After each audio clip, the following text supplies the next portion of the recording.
What's going on, everybody? Welcome to the Perfect Mess Podcast. I'm your host, Ray Molina, and this is episode 77. You know, I realize, 77 episodes into my podcast, that there are still a lot of people who don't know who I am. And there are a lot of new listeners, a lot of new people who go on YouTube and watch the videos and whatnot. And maybe you're wondering, who is this guy? Why does he have a podcast? And maybe you've seen my Instagram and you're wondering, why I am the way I am, the things that I post, the things that I talk about, the things that I'm passionate about, the things that I don't like, the things that I love and I take a stand for. So I realize that a lot of people are still unfamiliar with who I am, and maybe I need to be better at introducing myself and telling you about me and my life. So what I want to do with this time that I have with you right now is I want to do that. All right. Very briefly, I used to be a victim. And what I mean by that is I used to live my life with the victimhood mentality. I used to live my life like most of us who grow up in urban cities, most of us who are of color, so to say, used to blame everything on the police. We used to blame everything on the white man. We used to blame everything on poverty. We used to blame everything that the government wasn't helping us, that no one cared about us, that everything that was going wrong in my life was someone else's fault and it wasn't mine. I had that mentality about everything in my life. That was me. And what changed with me was I went through a really painful divorce, all right? I went through a really bad divorce for myself. I'm not saying that it was one of those divorces where you're going in and out of court and you and your ex-wife are fighting crazy. It wasn't one of those, but it was something that I never wanted. It was something that I just didn't want to go through. I didn't want to break up my family, and it happened, all right? And when that happened with my family, something changed in me. I almost gave up on life, to be honest with you. There was a time when I didn't want to be here no more. There was a time when I wanted to take my own life because I was so in the gutter. And although I never did, what kept me going and what kept me alive and what kept my spirits up was my children. Knowing that I had two major reasons to stay alive, to be alive, and to help these kids grow, and they gave me reason because they loved me unconditionally. That's where my passion came from. That's where my hunger for life came from. My background is really to be honest, man, it's really fucked up. I came from a very troublesome childhood. My parents were divorced and married twice. Dad wasn't really around, and when he was very physical. He was very abusive, abused alcohol, drugs, you name it. My mom had her issues as well. She had her issues with substances, and we struggled all the time. We were always moving around. I moved around to so many different schools. We lived with all kinds of different people just to get by. But the one consistent thing was my mom was always there trying to get us through, And I know she had to do some things that maybe she's not proud of in order to make that happen, you know what I mean? But she did it. During this time, I spent some time at a shelter, which was really rough for me. I spent a little time at a shelter because of the abuse that was going on at my house. I then was before that I was given custody to my grandparents. My mom had to give custody to my grandparents so she could get through her stuff. You know what I mean? The things that she was dealing with, and in order for me to survive and make it and not fall in the cracks, so to say, my grandparents took charge of me, took control of me in court. So the court gave them custody of me, and they basically raised me. And that is where I fell in love with the military. That is where I learned respect. I learned what a man was supposed to be. I learned how to be on a schedule. I learned how to talk to other people with respect and carry myself. And that came from my grandfather. My grandfather is a Marine. And I learned that from him. So I grew up with this love for the military when I was a kid. Um, Now, a lot of people go to my Instagram and they say, hey, you show a lot of pride in this country. You're always sharing the flag. You're always talking about values. You're always talking about, the things that you grew up on and whatnot. And they always are shocked when I tell them I didn't serve. Some people have, made choice comments about the way I share my life and how I'm very physical. I like to train hard. I train all the time. So they always make comments like maybe I'm, I don't know, trying to portray something that I'm not. But here's the thing. This is what you have to understand. I understand that there are a lot of people out there that live like that. But my life has been, like I told you, I was raised by a man who was a hardcore Marine. My dad was a Marine. Although he wasn't around as much, my grandfather was. So he always taught me to have pride in this country, that every country has blood on their hands. Every country has, their issues. And this just happens to be our country. And through thick and thin, we love it. And, and that we just have to respect this country, even with its good and bad past. You know what I mean? So when it comes to me not serving and people very curious about my lifestyle, what I always tell them is, listen, in 1994, I was a year out of high school. We have a recruiting center right off of McKee and Jackson, which is in San Jose, where I'm from. And I went there because during this time this was a really bad time in my life. I, was getting in trouble. I just got a DUI. I was going to court for vandalism. I got caught in a graffiti sting. I was doing everything but right, trying to be a good kid. I wasn't pursuing a good life. And during this time I was like, I gotta change my life. So I told my grandfather I'm gonna try and go to the Corps. So I'm gonna do that. So he was like, okay. He's like, I think you should. It'll get you straight, you know what I mean? So I took off, went to the recruiter's office, did everything, did all my paperwork, did all that. And man, was ready to ship on out, getting ready to go to boot camp. They were telling me, got a couple more things to do, but everything looks good. And then I get a call back a week later to come into the recruiter's office. And they found out through my medical records that I had a history of asthma. Now, I didn't know why that would disqualify me, but apparently they had a lot of people who were dying in boot camp from asthma. Now, I explained to the guy, hey, I haven't had asthma since I was like 12. And he's like, I understand that, but we legally cannot accept you because of your history, because you've had severe asthma, not just asthma, you had severe asthma. So I was told, hey, we're not going to be able to accept you. And that was that. Now, I remember picking up the phone. First of all, like I told you, I was going through a bunch of stuff. I remember going home and calling my grandfather and just crying, man. And my grandpa was a very stern man. And I called him crying, and I said, I'm not going to be able to go. They denied me, and I told them why. And my grandfather simply said, okay, well, what are you crying for? And I said, well, I wanted to go. I wanted to follow in your footsteps. I've always wanted to make you proud, And he goes, well, the service isn't for you. God has other plans. Quit crying. It's not for you. Okay? It's not for everybody. Get over it. Stop your crying. And I said, all right.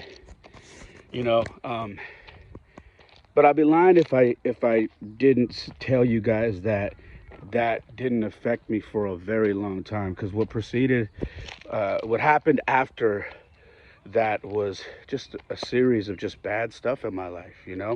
Um, I was involved in a shooting uh, where I lost my best friend.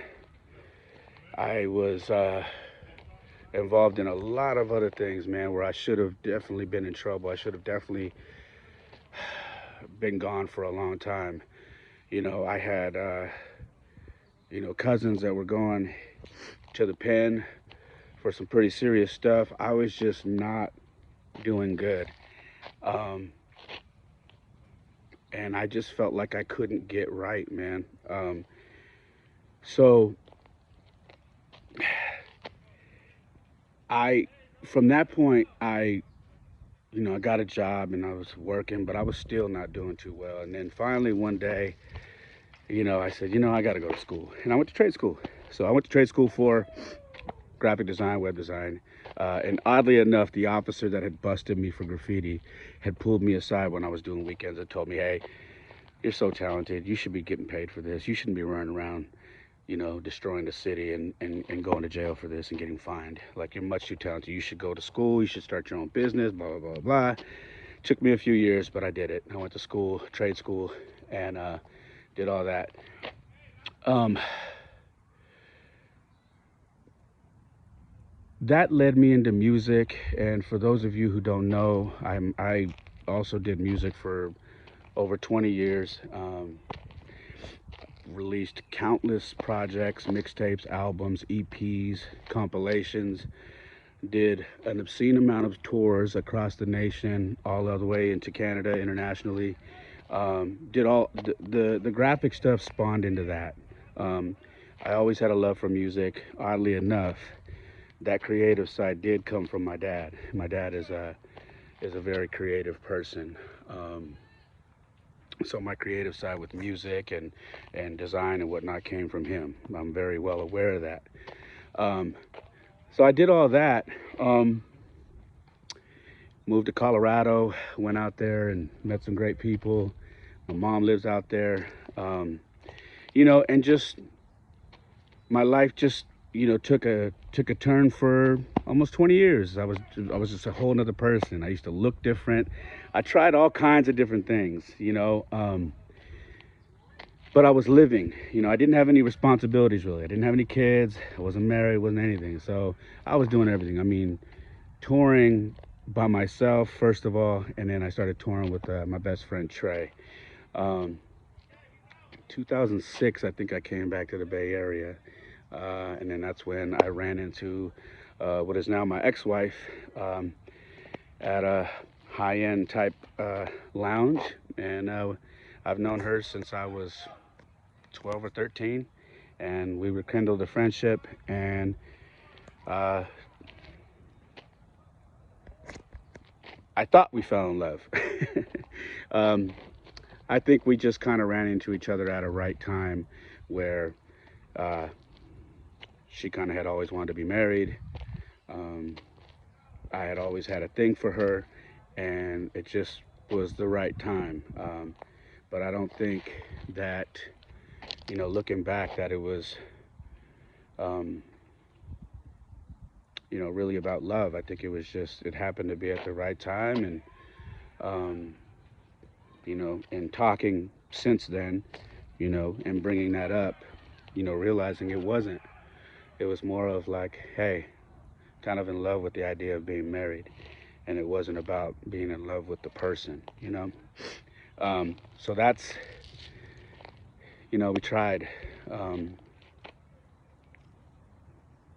did some good things, did some bad things. Just couldn't make it. And what came from that is two beautiful children that I am super proud of. My sons. I told you earlier, they are my reason. They are my life. They are my reason for breathing. They are my reason for everything that I do. Um, I do not regret getting married. I do not regret the woman that I married, because she gave me the most wonderful gift that a woman could give a man, and that's children. Um, and if you are a father, you know what I'm talking about. If you're a good father, you know what I'm talking about. Uh, you know, getting back to what made me who I am today, because I am a very different person. I talk about uh, the victim mentality. I I am not the person that I used to be. Um, and I can say this with 100% accuracy that if you knew me even a year, 2 years ago, you don't know me anymore. And I can say that with 100% confidence. Um, Everything you thought you knew about me prior to 2020, that does not hold true these days. I, uh, I have taken my life and really put in work to transform myself to become a very, very strong man. So when you ask me what it is about this guy, why should I be listening to this podcast? Who is he? He's nobody. I've never heard of him, and why should I even lock in? If you're curious, here it is, man. I have a passion for trying to help men who are broken, trying to help men who have gone through the ringer in life and want to give up, especially fathers. Um, a lot of us as men, we have so much pride that we do not admit when we are wrong. We do not admit when we fuck our lives up. We try to pin that on someone else. We point the finger and we don't own it. And we play the victim. And for me, I had to look back on my divorce and say, where did I go wrong? What did I do? Okay, I know what I feel like she did. I know she has sat back and thought about the things where did wrong as well. But what do I feel that I did wrong? And for me, I don't feel I was a man. I don't feel like I was the best version of a man. I wasn't very I didn't put in the effort to do the things that a man should. I wasn't very helpful around the house. I wasn't. Uh, I had an excuse for everything. If I didn't know how to do something, I didn't go and try to figure out how to do it. I was like, hey, we should probably call somebody to see if we can get this fixed. You know what I mean? That was my answer for everything. Um, I didn't really care about my physical fitness. I didn't care about any of that. I didn't really put in the effort to. I figured, hey, man, I'm married. That's it for me, you know. We're together forever. And whether I get fat, out of shape, lazy, whatever, she's stuck with me. And I'm stuck with her. And that cannot be how you go through life. It cannot be that way. Because I promise you that that rug is going to get pulled from underneath you at some point, and you're not going to know what hit you. And before you realize it, you're going to be standing, and when the dust clears, everything that you loved and everything that you knew to be true is going to be gone. And that's what happened to me. I I came out of the divorce and all I did was blame, blame, blame, blame, blame. Um, and it took me some time to clear my head. I gave myself to God in 2018. Me and my kids got baptized in 2018, and along with that came some clarity, came some understanding, and I realized that if I'm going to be the best father that these boys can have or need, that I need to be the example, that I can't just talk about it, I have to be about it. So what did I start doing? I started taking care of myself. I started literally just destroying my body, destroying myself. And what I mean is I started exercising, all right? I started going to the gym regularly, okay? I started running. I hate running. I just got done running right now, right before doing this podcast. But I started running. I started doing all kinds of different stuff. But the thing about it was, while I was doing this, I was teaching my kids. I was taking them running with me. Even though they hated running when we started, they were doing it with me. They'd run, walk with me. I taught them how to do certain exercises. We would make it fun. I started hiking. I started doing all these things. And then I started reading. Okay? I started telling myself, like, you have to constantly be learning. You can't just be going through life just thinking you know everything. Just how are you going to get better? How are you going to constantly grow? Well, you're going to constantly grow by continuously pushing yourself every day. Push yourself every day. How do you get better? You keep pushing the limit. You keep trying to see, what am I capable of? The body and the brain are amazing mechanisms, guys. They're amazing. Why? Because they're more capable of things that you can't even fathom. But we never push ourselves. A lot of men, we sit back, we drink some beers on the weekend, we watch football, watch baseball, have the barbecue, we kick the dog, we stay home. Like, we do all these things, yeah. But it's so much more. There's so much more to life. There's so much more to being a strong father, a strong man. And so I had to do all these things. Not only that, man, I all the things that I wasn't taught because my dad wasn't around, like going hiking, learning how to navigate outdoors, learning how to, when we go on these long, 10, 12-mile hikes, like, what if we run into an animal that we gotta be careful? What do we do? What about when we go camping into the woods? Like, how do I make sure my kids are safe? What do I got to do? I had to teach myself all this stuff because nobody was going to teach me that, and nobody ever did teach me that. So I had to teach myself that. But these are the types of things that I started doing. All of this stuff, I talked about all of this stuff on the podcast. This is where my podcast was born. All right? In the midst of doing all this stuff, I was homeless, guys.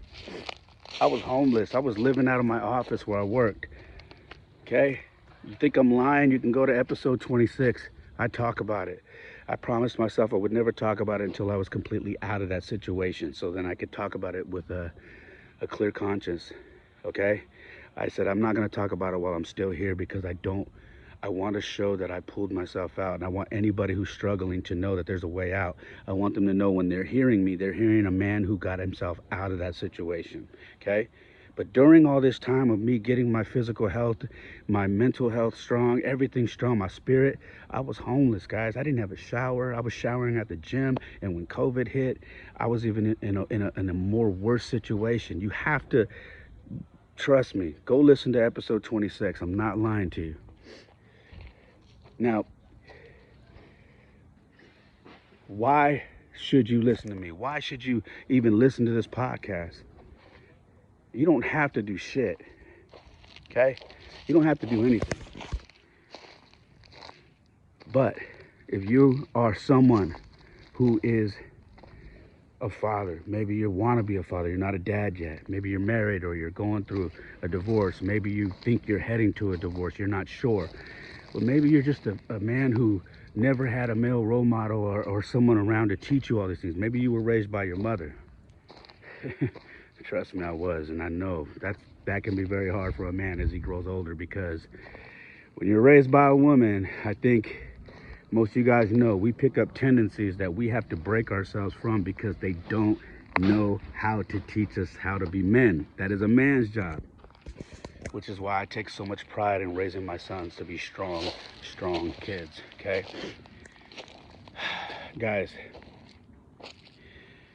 when you get on my Instagram page and you see me talking about, breaking yourself down, you see me talking about having pride in this country, you see me doing, like, I did this 9/11 challenge where I climbed 110 flights of stairs with a 45-pound rucksack on, carrying the flag, to basically do the challenge to mimic what the firefighters were doing when they were going into the towers. When I do stuff like that, when I do 75 hard, which I want to thank Andy Frisella. I don't know if he'll ever hear my podcast, but Andy Frisella, you helped change my life. But when I do 75 hard, I've done it multiple times. it transformed me, not only here in my brain, but it also transformed me in my body. Um, when you see me do all these things and I'm sharing these things with you guys, it's because I want to encourage you to get out there and do it. Take your life back. Take control of the reins, the steering wheel, and say, I'm not gonna allow my life to go off the track. I'm not gonna do that. And guys, I was single. Well, it's been going on, let's see. What are we in? 2022? I've been single since 2017. And I mean, if you really want to say it, you know, I've been probably single for longer than that because me and my wife were on the outs for longer than that. So I've been single for a long time. And I ignored the advice I was given by many people to go run around, to go meet some young chick to try and, you know, just have fun. Instead, I just said, you know what? I need to heal. I need to get better. And I need to learn and teach myself that I'm a man, that I can do this and rebuild myself and get to know myself without the help of a woman. And I had to prove that to myself, so I did that. There was a time where I went 13 months celibate. Really wasn't planned, but when I was 2 months into it, I said, you know what, I'm gonna see how long I can go. And I did it. All of this was just to test how strong I was mentally, okay? I don't just do it physically, I do it mentally as well. Listen, man, I love my life. And if you're on my Instagram or you're on any of my social media or you listen to this podcast, you know I love my life. I love my children. I have embraced being a man. I am so proud of the man I've become because I'm so much more stronger now. So much more stronger now. I have constantly preached to always be prepared for the unexpected, to get yourself physically fit so you can protect your kids, protect your family at all times, because especially now we are living in some times where people try to test people, they try to get over on people, they try to hurt people, they try to rob people, they try to do all these things. And I always preach, as a man, if you cannot defend your family or protect your children, you better fix it. That is your duty as a man. Your duty as a man is not to just, your first line of defense is I'm going to call 911 to help my family. No. Your duty is to protect your family. And once you get them in the clear, yeah, you can go ahead and call 911. But as a man, you should know how to protect your family. You have seen me on my social medias going to the gun range. I've taken my kids to the gun range to teach them how to shoot. You've seen me train my kids. You've seen me do all these things. I have a thing called Father Time Health and Recreation, where it's nothing but men, and we go on hikes, we go to the range, we go to hiking, we do all kinds of stuff, all these things. Everything that I talk about on my podcast and my socials is about being a very strong man and how to be a strong father and how to help build you up. I share the books that I read because I want to encourage you to continue to grow and take your life back. Guys, that's me in a nutshell. You know, I used to be a victim. I have no problem saying that. I tell people that all the time. I was the guy who never wanted to fight. In fact, I was very terrified of fighting. I was the guy who didn't want no confrontation. I was the guy who always got his heart broke because I fell in love with somebody. Yeah, I had my times when I was a player. But truth be told, when I met the right one, I usually got my heart broke because I gave in. You know, a lot of people won't admit that, but that happened to me. But I'll tell you what, man. All of that changed when I finally said, I am no longer going to be a victim. I am going to take my life, I'm going to change, and I'm going to become the man that I've always envisioned I could be. A strong man, a strong father, someone that my kids could see and be proud of. Someone that if I have this vision, okay, I'm going to leave you with this. I have this vision where I'm walking up to one of my kids, or both of my kids at high school. whether it be to a game or whatever. I have this vision of them watching me walk up and someone going, damn, that's your dad, dude? Like, yeah, it's my dad. Damn, dude, your dad's in good shape, dude. Like, good shape. He looks way young. It's like, yeah, dude. My dad trains every day. My dad's always been like that. My dad coached baseball. My dad's coached football. My dad has taught us everything, man. My dad can do anything. I believe that. And the crazy thing is, that's what my kids are right now. And I always tell my kids, I'm not Superman. I can't do everything. Everybody's going to meet their match. But the great thing is, when things have happened in my life, my kids have always been like, they have this look like, damn, Dad,